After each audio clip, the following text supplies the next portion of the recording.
போதெல்லாம் நான் ஏடிஎம்கே, நான் டிஎம்கே, நான் பிஜேபி வேலை செய்கிறேன், நான் காங்கிரஸ் வேலை செய்கிறேன் இருக்காதீங்க. விஸ்வகர்மா சமுதாயத்துக்கு வேலை செய்கிறேன் என்ன சொல்றேன். அப்பதான் உன் குழந்தைங்களுக்கு ஏதோ கிடைக்கும். அப்பதான் உன் சமூகம் முன்னேற்றம் அடையும். அப்பொழுதுதான் உன் சமூகம் உயர்ந்த நிலை அடையும்.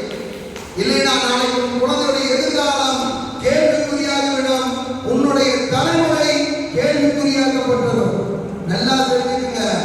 விஸ்வகர்மா சமுதாயத்துல நீ ஒரு முன்னேற்ற நிலைக்கு வரலைன்னா முதல்ல உனக்கு சரி பண்றதுக்கு உன் சமூகத்தை சார்ந்தவங்களே தூண்டி விட்டுருவாங்க. இன்னைக்கு இந்த அரசு எல்லா அரசியல் கட்சியும் நினைச்சிட்டு இருந்தாங்க. எல்லாரும் பாபுஜி நடக்கிறாரு. என்ன சொல்ல போறாங்க, என்ன சொல்ல போறாங்க? நான் இப்போ சொன்ன ஒரே வார்த்தை, எங்களுடைய கோரிக்கையை ஏற்றுக்கிற அரசியல் கட்சிக்கு தான் நான் கண்டிப்பாக 2026 அரியணையில் உண்டாக வாக்கியத்தை கொடுப்போம்.